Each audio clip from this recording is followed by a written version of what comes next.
पृथ्वी पर रहने वाले शिव भक्त विशेष रूप से सोमवार को व्रत और पूजन करते हैं।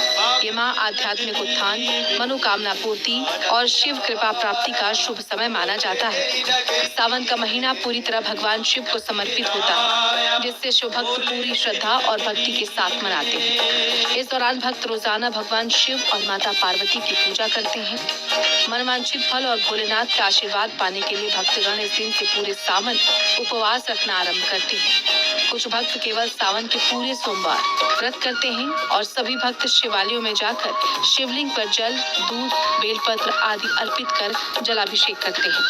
माना जाता है कि सावन सोमवार का उपवास करने से भगवान शिव जल्दी प्रसन्न होते हैं और भक्तों की हर इच्छा पूरी करते हैं।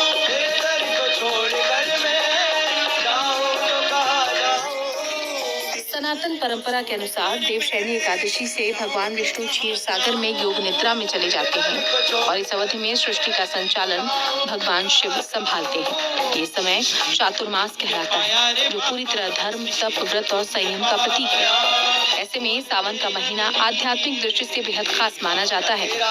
भगवान शिव की जब वो पूरे भक्तिभाव से भोलेनाथ की आराधना में मन, कर्म और वचन से जुट सके। आइए जानते हैं देवों के देव महादेव का सावन माह कब से आरंभ हो रहा है।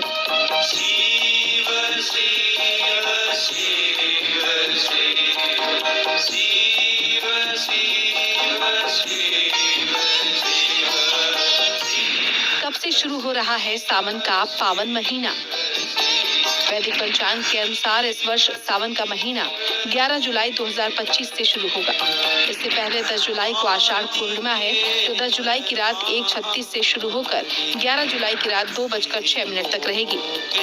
सनातन परंपरा में उदया तिथि को मान्यता दी जाती है। इसी कारण श्रावण मास की प्रतिपदा तिथि 11 जुलाई की रात 11:07 से आरंभ होकर 12 जुलाई की रात 2:08 तक रहेगी और इसीलिए 11 जुलाई से सावन माह की शुरुआत मानी जाएगी। सावन माह पर योग। इस बार सावन के पहले ही दिन एक विशेष योग बन रहा है, जिसे शिववास योग कहा जाता है। इस शुभ संयोग में भगवान शिव माता पार्वती के साथ कैलाश पर्वत पर विराजमान रहेंगे। मान्यता है कि इस योग में शिव जी की पूजा और जलाभिषेक करने से साधक को सौभाग्य, सुख, समृद्धि और मनचाहा वरदान प्राप्त होता है। सावन के सोमवार व्रत की तिथियां। 14 जुलाई पहला सोमवार व्रत, 21 जुलाई दूसरा सोमवार व्रत, 28 जुलाई तीसरा सोमवार व्रत और 4 अगस्त चौथा और अंतिम सोमवार व्रत। इसके बाद 9 अगस्त को सावन पूर्णिमा के साथ ये पावन महीना समाप्त होगा।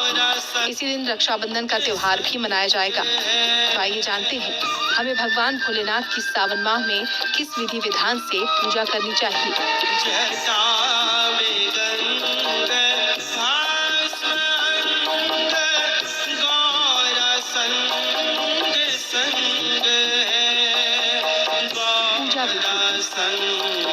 सावन का महीना भगवान शिव की आराधना के लिए सबसे पवित्र माना जाता है। इस दौरान यदि सही विधि से पूजा की जाए तो भोलेनाथ शीघ्र प्रसन्न होते हैं और भक्त की सभी मनोकामनाएं पूरी करते हैं। सुबह ब्रह्म मुहूर्त में उठकर स्नान करें और स्वच्छ वस्त्र धारण करें। घर और पूजा स्थल को साफ करें, फिर पूरे घर में गंगा जल का छिड़काव करें। शिवलिंग को गंगा जल और कच्चे दूध से स्नान कराएं। इसके बाद शुद्ध जल से धोकर साफ करें। शिवलिंग पर बेलपत्र, धतूरा, सफेद पुष्प, भस्म, मिठाई और गाय का दूध अर्पित करें। पूजन के दौरान ओम नमः शिवाय मंत्र का 108 बार जाप करें। चाहें तो शिव जी के 108 नामों का पाठ भी कर सकते हैं। शिव चालीसा का पाठ करें और उसके बाद शिव आरती करें। हे शिव शंकर मेरा नमन, तुमको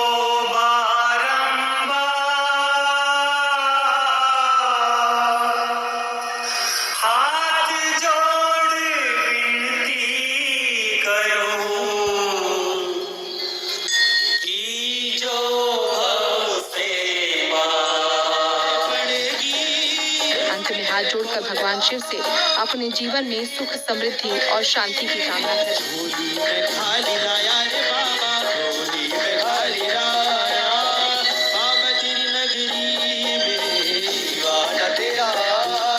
सावन में इस तरह श्रद्धा से पूजा करने पर भगवान शिव अपने भक्तों को आशीर्वाद देकर जीवन को खुशहाल बना देते हैं।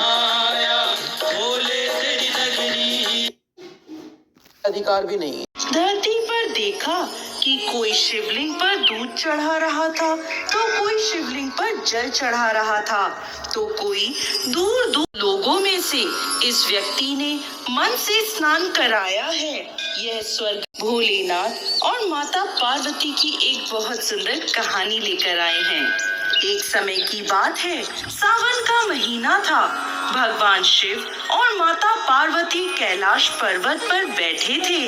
माता पार्वती ने धरती पर देखा कि कोई शिवलिंग पर दूध चढ़ा रहा था, तो कोई शिवलिंग पर जल चढ़ा रहा था, तो कोई दूर दूर से गंगा जल लाकर शिवलिंग पर चढ़ा रहा था।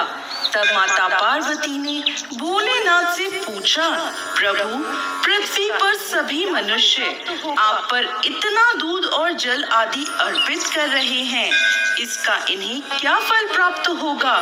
तब भोलेनाथ बोले, पार्वती, सावन माह में मुझे जल अर्पित करने का इतना महत्व है कि जो मुझे जल अर्पित करेगा वो स्वर्ग को प्राप्त करेगा। यह सुन माता पार्वती से रहा नहीं गया। उन्होंने फिर पूछा, प्रभु, तो क्या ये लाखों करोड़ों लोग जो जल अर्पित कर रहे हैं, ये सब स्वर्ग को प्राप्त करेंगे? तो प्रभु बोले, पार्वती, तन से स्नान कराने से ज्यादा महत्व मन से स्नान कराने का है। तब माता पार्वती बोली, प्रभु, ये कैसे पता चलेगा कि कौन मन से स्नान करा रहा है? तब भोलेनाथ बोले, ये तो भक्त के मन से पता चल जाता है।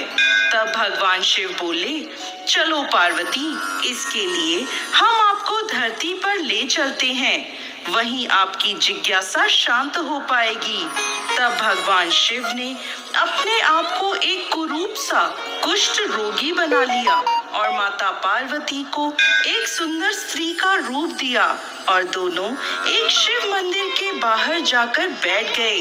वहां पहुंचकर जो भी भक्त वहां से जाता, माता पार्वती उससे कहती, मैं बहुत गरीब हूँ, मेरे पति कोढ़ी हैं, मैं इन्हें कंधे पर उठाकर यहाँ तक लाई हूँ। सुना है भोलेनाथ के इस मंदिर की बहुत मान्यता है। यदि इस मंदिर में मैं अपने पति के द्वारा एक लोटा गंगा जल अर्पित करवा दूं, तो यह ठीक हो जाएंगे। लेकिन मैं बहुत थक गई हूँ, 2 दिन से हमने कुछ नहीं खाया है, हमारी कुछ मदद कर दो। अब जो भी व्यक्ति उधर से गुजरता, कोढ़ी को देखकर घिन करता और दूर चला जाता। यह सुंदर स्त्री को देखकर उसे कहता, तुम इतनी सुंदर हो, इस कोढ़ी को छोड़ दो और हमारे साथ चलो। ऐसे ही देखते देखते शाम होने को आ गई कि वहाँ एक गरीब मजदूर आया और माता पार्वती से बोला, माता, क्या बात है, आप दुखी क्यों हो? माता पार्वती ने सारी बात उस लड़के को कह दी। तब वह बोला, माता, मेरी माँ ने मुझे 4 रोटी दी थी, पहले आप ये खा लो। कलयुग में आप ऐसी स्त्री हो जो अपने पति की ऐसी सेवा कर रही है। मैं आपको प्रणाम करता हूँ और मैं आपके पति को अपने कंधे पर ले जाकर भोलेनाथ के दर्शन कराता हूँ और जल अर्पित करवाता हूँ। उस लड़के ने कुष्ठ रोगी के रूप में आए भोलेनाथ को अपने कंधे पर उठा लिया और मंदिर में ले जाकर दर्शन करवाया। तब भोलेनाथ बोले, पार्वती जी, ये देखिए, इन लाखों करोड़ों लोगों में से इस व्यक्ति ने मन से स्नान कराया है, यह स्वर्ग को प्राप्त करेगा। कोई यदि चाहे तो मैया की मदद भी कर सकता है, क्योंकि यहाँ जो ये चित्रकूट में सब गरीब लोग रहते हैं, कोई भी इनकी मदद कर सकता है। ये जो है डिब्बा गिर गया है, इसमें फ्रिज इत्यादि वो भी सब चला गया है। और लगभग कितने का नुकसान हुआ होगा? लगभग नुकसान मेरा होगा 30-40 हजार का। 30-40 हजार का मैया का नुकसान हुआ है। इन्होंने अभी बात, इनका नुकसान हुआ है, इनका तो फ्रीजर बह गया, फ्रीजर जा रहा था, आपको का था नुकसान? अच्छा, देखो ये सब लोगों का किसी का फ्रिज चला गया, किसी पूरी दुकान ही चली गई। तो बाहर रहा, फ्रिज के गिरा बाहर जा जाते तो पकड़ना चाहिए ना। तो बीच में को दे पकड़े तो महाराज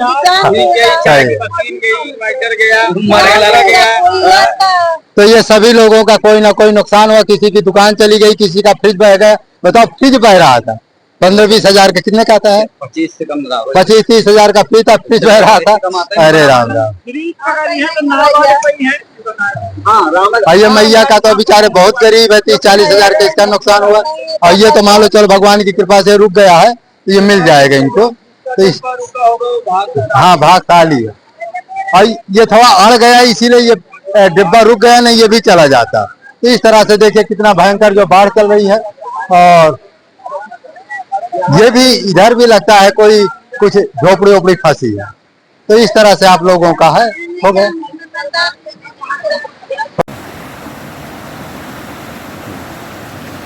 तो ये देखिए असली रूप में आई है। ये भयानक नदी है। इसके बारे में जितना कहा जाए तो ये पैसुनी नदी है। जब ब्रह्मा जी ने यहाँ यज्ञ किया था तभी इसकी प्रकट हुई है। ये चित्रकूट में 2 नदियाँ हैं, पैसुनी और मंदाकिनी। पैसुनी का अर्थ होता है पै, माने दूध जैसी जिसकी धारा होती है उसको पैसुनी कहते हैं। और मंदाकिनी तो सभी लोग देख ही रहे हैं, प्रत्यक्ष है। तो इस जब ब्रह्मा जी ने यज्ञ किया था तभी यहाँ पैसुनी नदी जो दूध के रूप में एकाएक प्रकट हुई है। इसी नदी के द्वारा जो है पूरा जो है यज्ञ की जो है माने यज्ञ हुआ। ये देखिए इस तरह से इसकी अपार महिमा है। जितना कम कहा जाए उतना कम। इधर भी देखिए ये नदी बह रही थी। इस तरह से जंगल है, वातावरण है, बहुत अच्छा वातावरण है। जैसे आपकी आवाज़ है नहीं तो इसकी क्या महिमा। बोलो बोलो।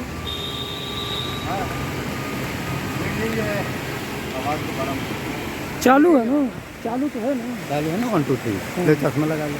नहीं चल रहा है। चालू। बोलो। हाँ, ये जो पैसुनी नदी है और इसके बारे में जो है बताया जाता है कि स्नान किए थे तब क्या है यहाँ से ये पैसुनी नदी को प्रकट किए हैं। बहुत समय तक ये भूख नहीं रही, लेकिन बरसात में इसका जो है विशाल जो प्रकट होती है। ये देखिए कितना जो है भयावन है, प्रकट हुई है और कितना तेजी से चल रही है। और कितना जो है लंबा चौड़ा